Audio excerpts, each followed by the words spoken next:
ओम नमो भगवते वासुदेवाय नमः।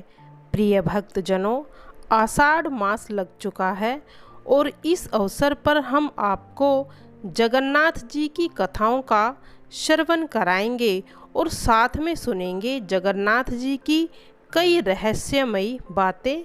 तो आइए सुनते हैं जगन्नाथ भगवान जी की कथा।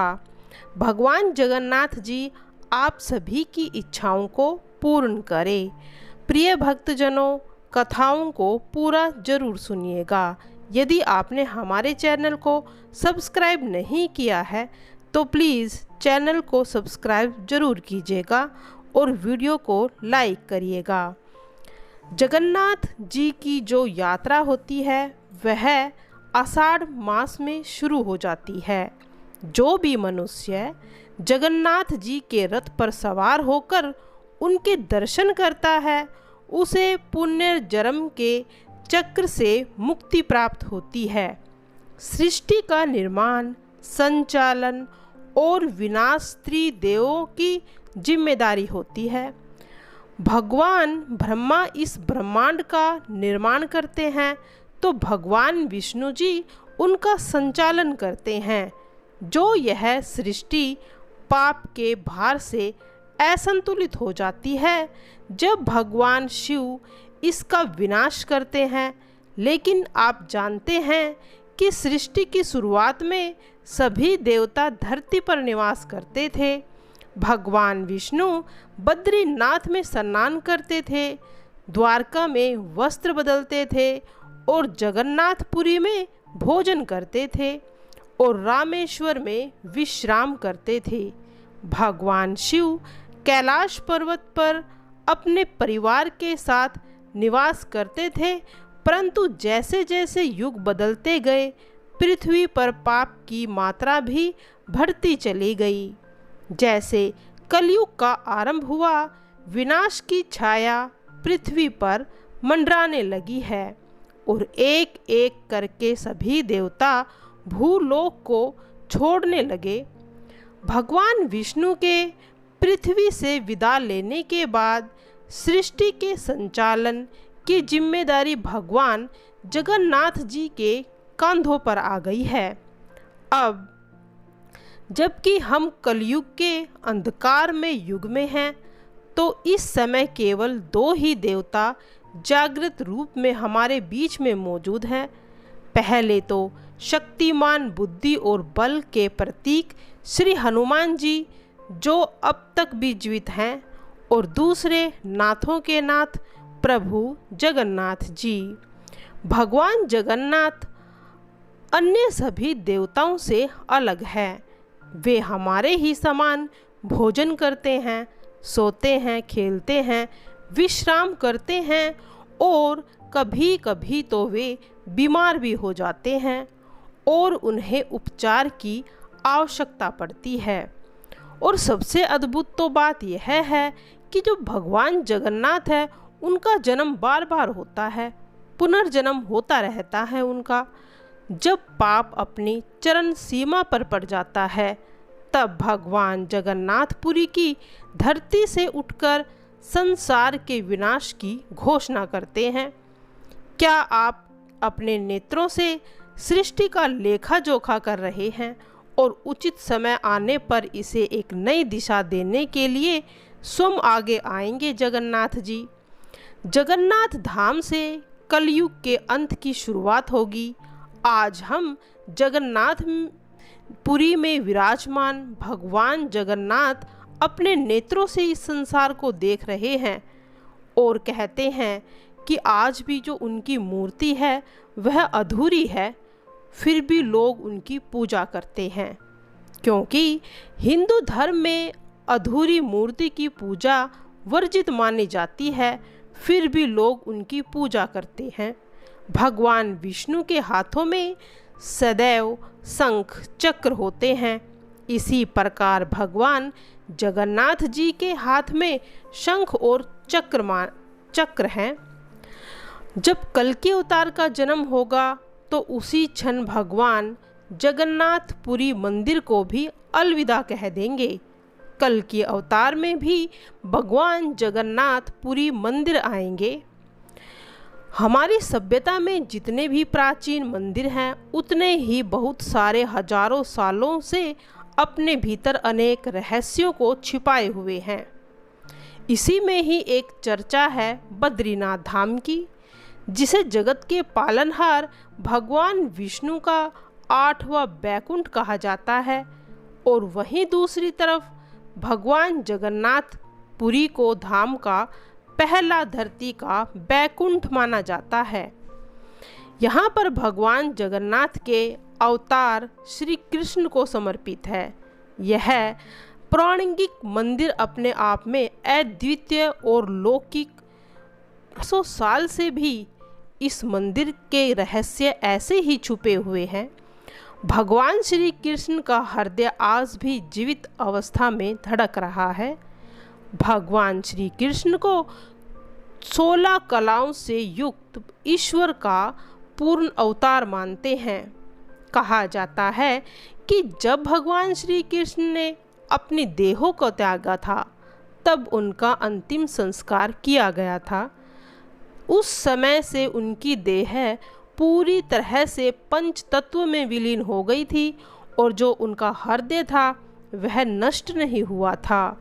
इस रहस्यमय सत्य ने पुरी के इस मंदिर को और भी विशेष बना दिया, क्योंकि भगवान श्री कृष्ण का यह अमर हृदय आज भी जगन्नाथपुरी धाम में संरक्षित है। यही वह स्थान है जहाँ धरती पर भगवान का अमर अंग मौजूद है, जो कलयुग में भी अनूठी आस्था और श्रद्धा का प्रतीक माना गया है। परंतु इस अद्वितीय घटना के दौरान भगवान श्री कृष्ण का हृदय अग्नि में जलने से बच गया था। इस हृदय रूपी पिंड को जल में प्रवाहित कर दिया गया, जहां इस हृदय ने एक लकड़ी के लट्ठे का रूप धारण कर लिया था। इस पवित्र लट्ठे को भगवान जगन्नाथ के भक्त राजा इंद्रद्युम्न ने पाया था, और उन्होंने भगवान विश्वकर्मा के हाथों से भगवान जगन्नाथ की मूर्ति के भीतर स्थापित करवा दिया। कहा भी जाता है कि भगवान श्री कृष्ण का आज भी हृदय जीवित है, और भगवान जगन्नाथ की काठ की मूर्ति के भीतर वह धड़कता रहता। भगवान श्री कृष्ण को 16 कलाओं से युक्त ईश्वर का पूर्ण अवतार माना गया है।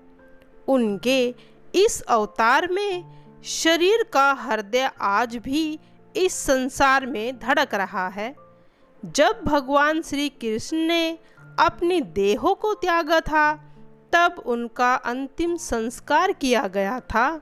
उस समय उनकी देह पूरी तरह से पंच तत्व में विलीन हो गई थी, लेकिन उनका जो हृदय था वह नष्ट नहीं हुआ था। अग्नि की प्रचंड ताप से भी उनका हृदय वैसे का वैसा ही रहा, धड़कता हुआ एक जीवित व्यक्ति की तरह। इस रहस्यमय सत्य ने पुरी के इस मंदिर को और भी विशेष बना दिया था, क्योंकि भगवान श्री कृष्ण का यह अमर हृदय आज भी जगन्नाथपुरी धाम में संरक्षित है। यही वह स्थल है जहाँ धरती पर भगवान का यह अमर अंग मौजूद है, जो कलयुग में भी एक अनूठी आस्था और श्रद्धा का प्रतीक माना जाता है। भगवान श्री कृष्ण की मृत्यु के बाद उनके शरीर का अंतिम संस्कार एक आदिवासी शिकारी जरास द्वारा किया गया था, परंतु इसकी अद्वितीय घटना के दौरान भगवान श्री कृष्ण का हृदय अग्नि में जलने से बच गया। इस तरह से हृदय रूपी पिंड को जल में प्रवाहित कर दिया था, जहां इस हृदय ने एक लकड़ी के लट्ठे का रूप धारण कर लिया था। इस पवित्र लट्ठे को भगवान जगन्नाथ के भक्त राजा इंद्रद्युम्न ने पाया, और उन्होंने भगवान विश्वकर्मा के हाथों से इसे भगवान जगन्नाथ की मूर्ति के भी स्थापित करा दिया जाता। भगवान श्री कृष्ण का हृदय आज भी जीवित है और इसीलिए यह 12 साल में भगवान जगन्नाथ की मूर्ति को बदलने की परंपरा निभाई जाती है, जिसे नव कलेवर कहा जाता है।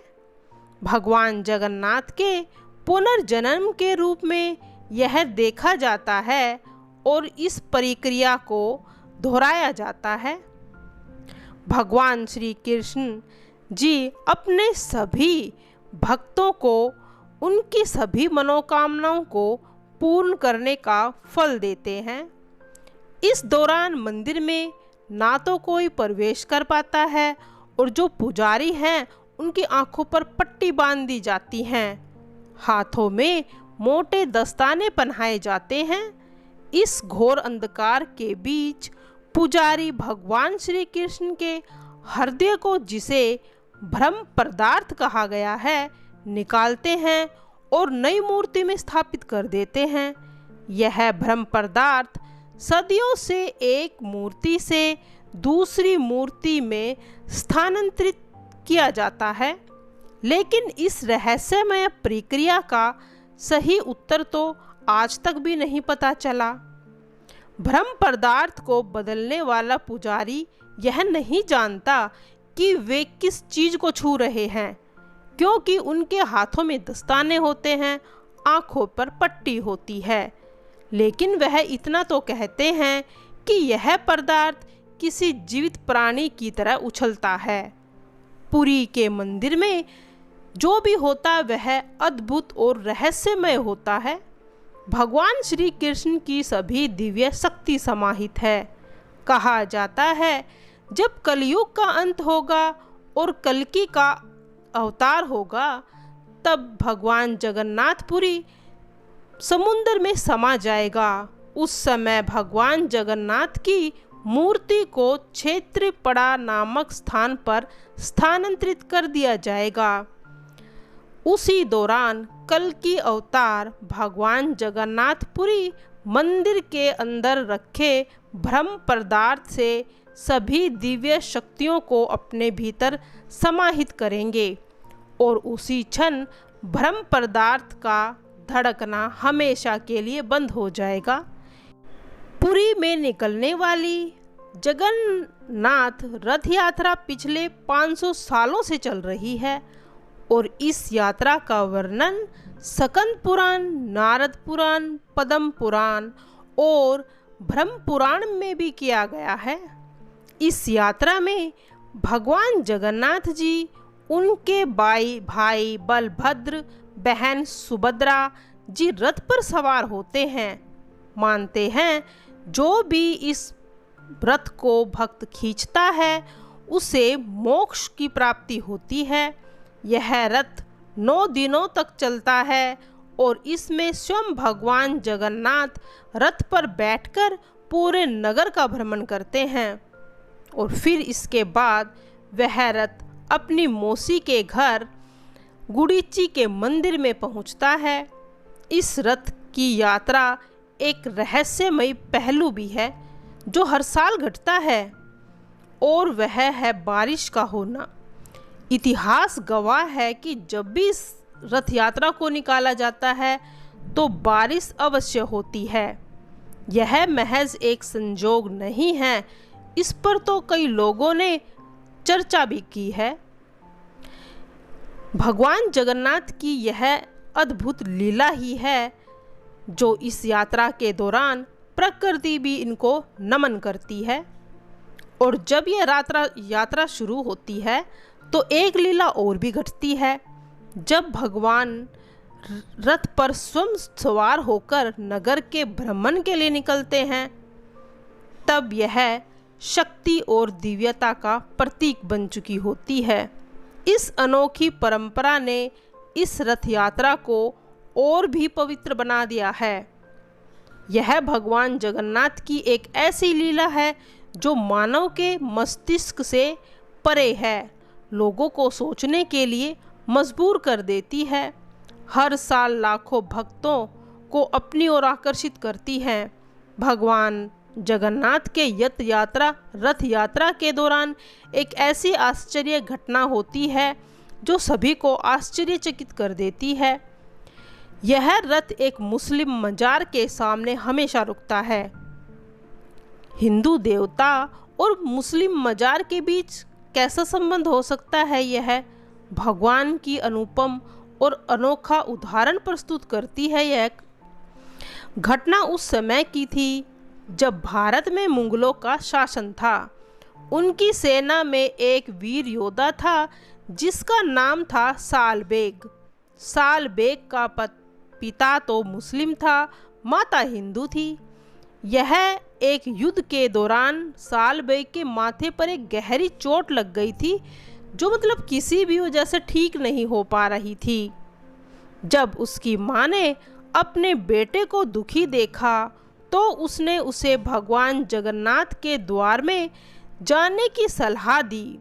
साल बेग ने अपनी माँ की बात मानकर भगवान जगन्नाथ की भक्ति शुरू कर दी। उसने अपना सारा ध्यान और श्रद्धा भगवान में लगा दिया। उसकी भक्ति से भगवान जगन्नाथ इतने प्रसन्न हो गए कि उन्होंने साल बेग के सपने में आकर दर्शन दिए। जब साल बेग सुबह उठा तो उसने पाया उसकी चोट तो ठीक हो चुकी थी। इस चमत्कार से उत्साहित होकर वह भगवान जगन्नाथ जी का गुणगान करता हुआ मंदिर में पहुंच गया। लेकिन वहां उसे एक चुनौती का सामना यह भी करना पड़ा कि मुस्लिम होने के कारण तो उसे कोई मंदिर में प्रवेश ही नहीं करने दे रहा था। उसने कहा, यदि मैं भगवान जगन्नाथ का सच्चा भक्त हूँ तो वे स्वयं मुझे दर्शन देने आएंगे। साल बेग ने अपने जीवन के अंतिम क्षणों तक भगवान की भक्ति की, लेकिन उन्हें कभी सीधे दर्शन नहीं मिले। जब साल बेग की मृत्यु हुई उसी साल भगवान जगन्नाथ की रथ यात्रा निकली और रथ यात्रा के दौरान रथ अचानक साल बेग की मजार के सामने जाकर रुक गया। लाखों कोशिश की गई लेकिन वह रथ नहीं हिला। जब किसी ने साल बेग की भक्ति और उसकी जीवन की सत्य घटना को सुनाया तब वहाँ मौजूद सभी लोग साल बेग के नाम के जय जयकारे करने लग गए थे। तभी रथ ने आगे बढ़ना शुरू किया। तब से हर साल यह भगवान जगन्नाथ का रथ वहाँ उस मजार के सामने जरूर रुकता है। यह घटना तो हमें यह सिखाती ही है कि भक्ति जो होती है वह किसी धर्म, जाति या पंथ से परे होती है। भगवान की भक्ति तो सच्चे हृदय से की जाती है, तभी उनकी कृपा हमें प्राप्त होती है। एक सच्चे दिल की आवश्यकता होती है। साल बेग की कहानी इस बात का प्रमाण है कि भगवान भी किसी भी रूप में अपने भक्त की पुकार को जरूर सुनता है। जगन्नाथपुरी का मंदिर अपने कई अद्भुत रहस्यों के लिए प्रसिद्ध है और दूसरा रहस्य उसकी विशाल रसोई घर भी है। इस रसोई घर में हर साल भगवान जगन्नाथ का प्रसाद तैयार किया जाता है और इसमें कई कई चमत्कार भी होते हैं। भगवान जगन्नाथपुरी का जो मंदिर है उसमें अद्भुत रहस्य है, वह है रसोई का, क्योंकि वहाँ पर हजारों लोगों का खाना बनता है और जब भोजन करने आते हैं तो लाखों लोगों को भोजन करा दिया जाता है। सभी तृप्त होते हैं, सभी भक्तों की आत्मा को संतुष्टि मिलती है। मंदिर की जो रसोई है उसमें 500 से अधिक रसोइये हैं और 300 से अधिक सहयोगी मिलकर भगवान का प्रसाद बनाते हैं। चाहे भक्त किसी भी संख्या में हो, प्रसाद कभी कम नहीं पड़ता और ना ही कभी व्यर्थ जाता है। कहते हैं कि जो भगवान का प्रसाद होता है वह सभी लोगों में वितरण किया जाता है, उतना ही बढ़ता चला जाता है। और लाखों श्रद्धालु भीड़ मंदिर में उमड़ने लगती हैं। जैसे जैसे दिन बढ़ता है वैसे वैसे प्रसाद की मात्रा में कोई कमी नहीं आती। हर एक भक्त भरपेट भोजन करके वहाँ से निकलता है और जो भी इस मंदिर में आता है उसकी सभी मनोकामनाएं पूर्ण होती हैं। तो प्रिय भक्तजनों, यह थी जगन्नाथपुरी की कई रहस्यमयी कथाएं। तो आइए अब सुनेंगे भगवान जगन्नाथ जी की आरती। आरती श्री जगन्नाथ मंगलकारी, आरती श्री बैकुंठ मंगलकारी, मंगलकारी नाथ अपादाहारी। कंचन को धूप दीप ज्योत जगमगी, अगर कपूर बाटी भव से धारी। आरती श्री जगन्नाथ मंगलकारी। घर घरन बजता बांजे बांसुरी, घर घरन बजता बांसे बांसुरी। झांझ या मृदंग बाजे तालक खनजरी। आरती श्री जगन्नाथ मंगलकारी, आरती श्री बैकुंठ मंगलकारी। निरखत मुख अरविंद परोसत, चरण अरविंद अपादहारी। जगन्नाथ स्वामी आंत को चढ़े वेद की धुआनी। जगन्नाथ स्वामी के भोग लागो बैकुंठपुरी। आरती श्री जगन्नाथ मंगलकारी, आरती श्री बैकुंठ मंगलकारी। इंद्र दमन सिंह गजे रोहिणी खड़ी, इंद्र दमन सिंह गजे गौरणी खड़ी। मार्कंडेय सवै गंगा आनंद भरी। आरती श्री जगन्नाथ मंगलकारी, आरती श्री जगन्नाथ मंगलकारी। सरनार मुनि द्वार तदे ब्रह्मदेव वेद न भानी। सरनार मुनि द्वारे तदे ब्रह्म वेद भानी। धन धन ओ है सुर स्वामी आनंद गढ़ी। आरती श्री आनंद जगन्नाथ मंगलकारी, आरती श्री बैकुंठ मंगलकारी। आरती श्री जगन्नाथकारी, आरती श्री बैकुंठ मंगलकारी। कंचन को धूप दीप ज्योत जगमगी, अगर कपूर बाटी भव से धरी। आरती श्री जगन्नाथ मंगलकारी, आरती श्री बैकुंठ मंगलकारी। आरती श्री बैकुंठ मंगलकारी। जय जगन्नाथ जी भगवान तेरी सदा ही जय हो।